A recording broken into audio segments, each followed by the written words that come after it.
Assalamualaikum warahmatullahi wabarakatuh. Perkenalkan, nama saya Nadila Mastura dengan NIM 11910122687. Nah, saya berasal dari kelas Fikih 5A dengan program studi Pendidikan Agama Islam di Universitas Islam Negeri Sultan Syarif Kasim Riau. Nah, di sini saya akan membuat video pembelajaran dalam mata kuliah Strategi Pembelajaran Aktif dosen pengampu Ibu Dr. Mirawati MAG. Nah, di sini saya akan menampilkan video saya dalam mengajar menggunakan strategi small group discussion atau diskusi kelompok kecil. Nah, berikut adalah video saya mengajar menggunakan strategi small group discussion. Selamat menyaksikan. Assalamualaikum. Waalaikumsalam warahmatullahi wabarakatuh. Baik, ketua kelas, silakan disiapkan. Sudah baca doa dulu sebelum melakukan proses pembelajaran. Silakan kepada ketua kelas. Assalamualaikum warahmatullahi wabarakatuh. Baik, kita absen dulu ya. Oke, Adita Syakila, ada Bu. Aisyah Febriani, ada Bu. Anida Alisha, hadir Bu.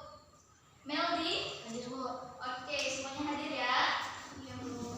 Baik, Ananda semuanya apa kabar? Baik. Alhamdulillah. Sudah siap untuk melaksanakan pembelajaran pada hari ini? Siap. Baik. Nah, jadi pada pertemuan hari ini kita akan membahas mengenai materi sumber hukum Islam yang disepakati atau muttafaq. Nah, sumber hukum Islam yang primer itu adalah Al-Quran. Nah, Allah Subhanahu wa Ta'ala itu sang pencipta mengetahui mana yang terbaik untuk hambanya. Nah, sesuatu yang kita anggap baik untuk kita itu belum tentu baik. Sesuatu yang kita anggap buruk untuk kita itu pun belum tentu buruk. Nah, jadi kenapa hal itu bisa terjadi? Apa penyebabnya, Bu? Nah, penyebabnya itu karena manusia tidak mengetahui apa hikmah dari suatu kejadian yang menimpa kita. Nah, kalau kita tahu apa itu hikmahnya, maka niscaya manusia akan terjauh dari prasangka buruk. Nah, selain Al-Quran, sumber hukum yang kedua adalah sunnah Nabi, yaitu perkataan, perbuatan, dan ketetapan beliau. Nah, barang siapa yang berpegang teguh kepada kedua itu, yaitu Al-Quran dan Sunnah, itu niscaya pasti dia akan selamat di dunia dan di akhirat. Nah, Al-Quran dan hadis ini tidak dapat berbicara sendiri. Keduanya itu memerlukan penafsiran, di mana penafsirannya itu diemban oleh akal. Nah, di dalam Islam sangat menghargai akal sebagai sumber hukum, tetapi akal ini tetap berprinsip pada Al-Quran dan Sunnah.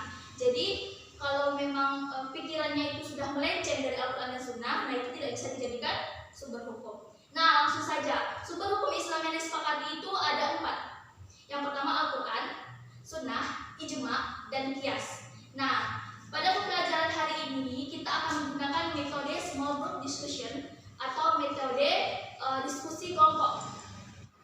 Nah, karena pertemuan kita hari ini menggunakan strategi small group discussion atau diskusi kelompok kecil, nah di sini Ibu akan menjelaskan kepada Anda semua bagaimana proses penerapannya agar kalian semua itu tidak bingung nanti dalam melaksanakan diskusi nanti. Nah, jadi langkah yang pertama, nanti Ibu akan membagi kalian ke dalam beberapa kelompok. Nah, karena kalian di sini terbatas, jadi Ibu bagi kelompoknya hanya menjadi 3 kelompok ya.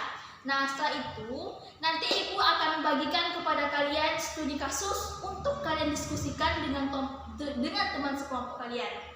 Nah, nanti Ibu kasih studi kasus, nah kalian pelajari dan diskusikan bersama teman sekelompok. Nah, langkah selanjutnya nanti setelah kelompok dibentuk, Ibu kasih studi kasus. Nah, Ibu akan instruksikan kepada kalian untuk menunjuk moderator dan sekretaris dalam kelompok kalian. Nah, nanti agar ada moderator atau yang membimbing jalannya diskusi kalian. Nah, setelah itu, Ibu akan menginstruksikan kalian untuk berdiskusi selama 15 menit. Sudah kalian diskusikan, maka Ibu akan menyuruh kelompok pertama untuk menyajikan hasil diskusinya, dan setelah didiskusikan, maka kelompok lain itu agar dapat menanggapi atau ikut serta dalam penyajian kelompok tersebut. Maksudnya di sini adalah ada yang kelompok bertanya, ada dari kelompok lain yang menanggapi, ada dari kelompok lain yang menambahkan atau menyanggah. Nah, pada sesi yang terakhir nanti Ibu akan memberikan klarifikasi atau memberikan penjelasan mengenai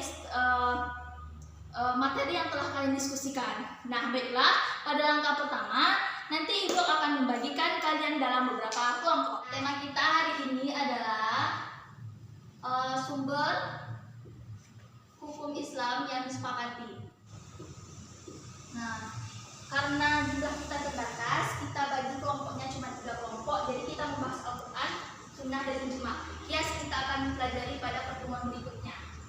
Nah, kelompok pertama itu membahas mengenai Al-Quran.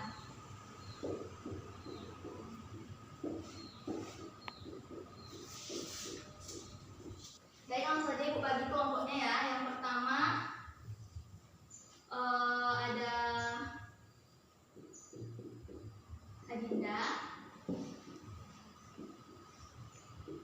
yang kedua Fatihatul,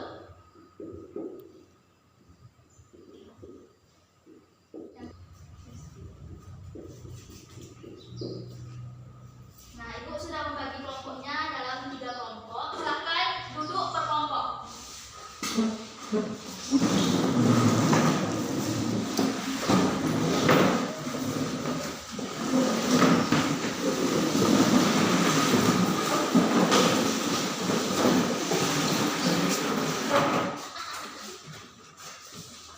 Nah, kelompok pertama membahas tentang Al-Quran. Nah, ini kelompok pertama. Kelompok kedua mengenai hadis atau sunnah. Kelompok 3 tentang ijma. Nah, silakan kalian diskusikan tentang materi itu selama 15 menit. Nah, silakan diskusikan dengan teman sekelompoknya. Ibu harapkan di sini semuanya aktif dan berpartisipasi.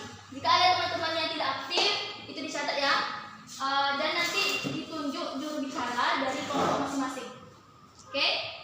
Baik, Bu.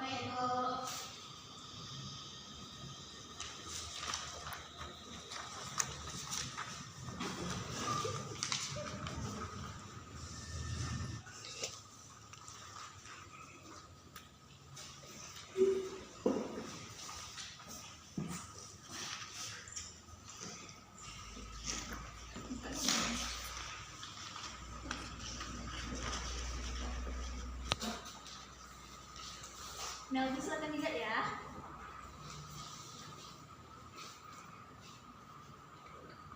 Nah, baiklah, karena waktunya sudah 15 menit. Tadi di perjanjian awal Ibu sudah mengatakan bahwa Ibu memberikan waktu kepada kalian 15 menit untuk mendiskusikan studi kasus yang Ibu berikan.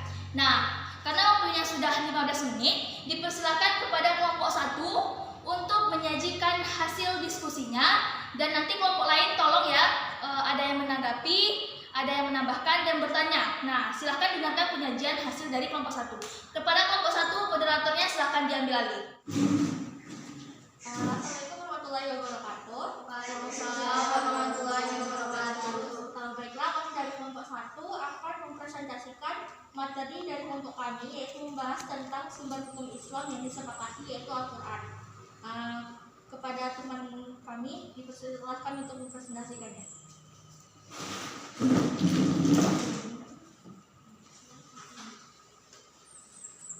Al-Quran. Arti Al-Quran. Menurut bahasa, kata Al-Quran adalah bentuk masdar dari kata al-Qur'an yang artinya membaca.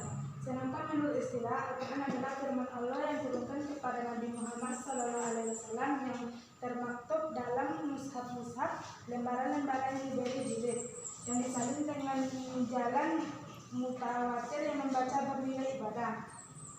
Dari definisi yang dikemukakan di atas dapatlah dirumuskan bahwa Al-Quran adalah satu firman Allah yang diturunkan kepada Nabi Muhammad SAW. 2. Berfungsi sebagai mukjizat. 3. Tertulis dalam mushaf. 4. Disampaikan dengan jalan mutawatir. 5. Bernilai ibadah yang membacanya. Nah, itulah presentasi dari kelompok kami. Jika ada dari kelompok lain yang ingin bertanya, dipersilakan.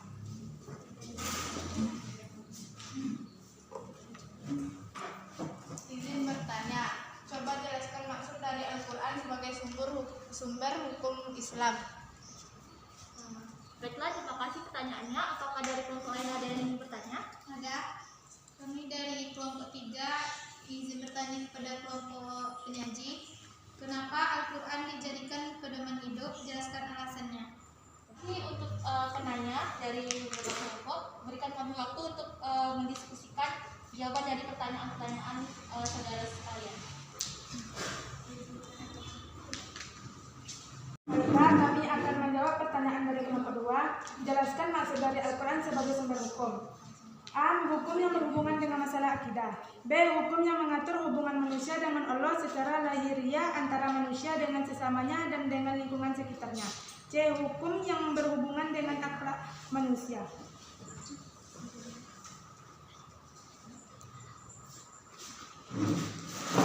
Bagaimana dari kelompok 2? Apakah puas dengan jawaban dari kami? Alhamdulillah sudah puas, moderator. Terima kasih. Baiklah, kami akan menjawab pertanyaan dari kelompok 3. Kenapa Al-Quran dijadikan pedoman hidup?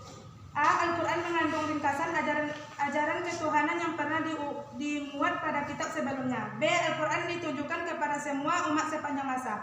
C. Al-Quran sebagai pedoman hidup abadi. D. Al-Quran diturunkan dalam bahasa yang sangat indah, mudah dibaca, diingat, dan dipahami. Bagaimana kelompok 3? Apakah puas dengan jawaban dari kami? Ya, terima kasih. Terima kasih. Silahkan Anda semuanya aktif ya. Nah, itulah jawaban dari kelompok untuk kelompok 3. Apakah ada lagi yang ingin menanggapi? Tidak ada, moderator, sudah cukup. Ya, baiklah. Cukup sekian presentasi dari kelompok kami. Lebih dan kurang kami mohon maaf. Saya kembalikan ke Ibu Inandila. Terima kasih. Nah, baiklah, untuk kelompok 1, terima kasih atas presentasinya. Kita berikan nilai A+. Oke. Nah, selanjutnya silakan kepada kelompok 2 untuk mempresentasikan hasil diskusinya. Nah, kepada kelompok 2 dipersilakan. Silakan diambil alih oleh moderator.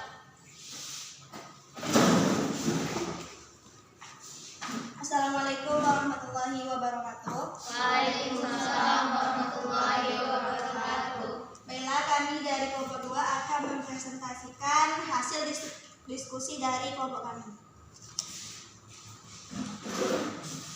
Sunnah atau hadis.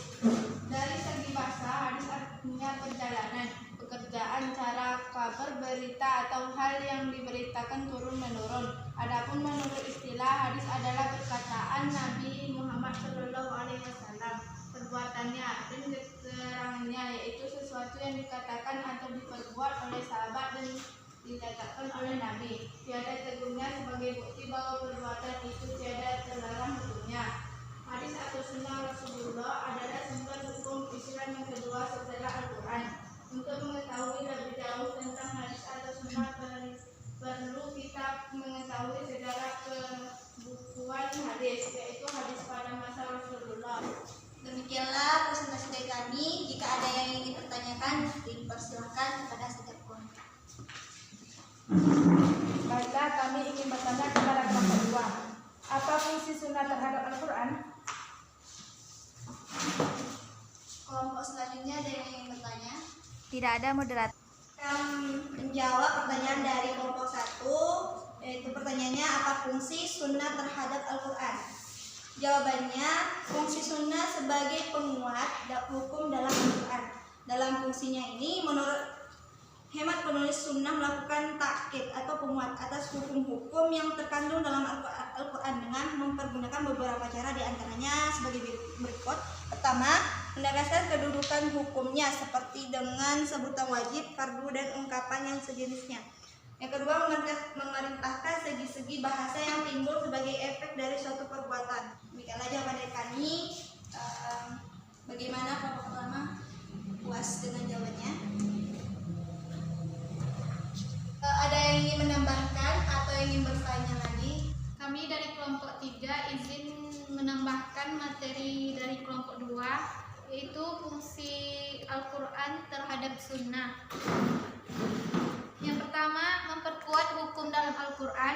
Yang kedua, menjelaskan atau merinci isi Al-Quran. Yang ketiga, menetapkan hukum baru yang tidak dimuat dalam Al-Quran tersebut. Sekian dari kami, terima kasih. Ada lagi yang ingin menambahkan? Demikianlah presentasi dari kami. Lebih dan kurang kami mohon maaf. Assalamualaikum warahmatullahi wabarakatuh. Waalaikumsalam warahmatullahi wabarakatuh. Nah, baiklah, terima kasih kepada kelompok 2 yang telah menyajikan hasil makalahnya. Nah, kita berikan nilai A+ kepada kelompok 2. Nah, langsung saja kita persilakan kepada kelompok 3 untuk menyajikan hasil makalahnya. Kepada kelompok 3 silakan diambil alih oleh moderator. Nah, jadi tadi sudah dijelaskan oleh kelompok 1 mengenai pengertian Al-Quran, bahwa Al-Quran itu adalah firman Allah yang berbahasa Arab yang diturunkan kepada Nabi Muhammad untuk dipahami dan selalu diingat, disampaikan secara mutawatir, ditulis dalam satu mushaf yang diawali dengan surah Al-Fatihah dan diakhiri dengan surat An-Nas. Nah, kelompok 2 tadi membahas tentang sunnah. Jadi sunnah itu adalah segala hal yang datang dari Nabi Muhammad, baik itu berupa perkataan, perbuatan maupun ketetapan dari beliau. Tadi kelompok 3 membahas tentang ijma.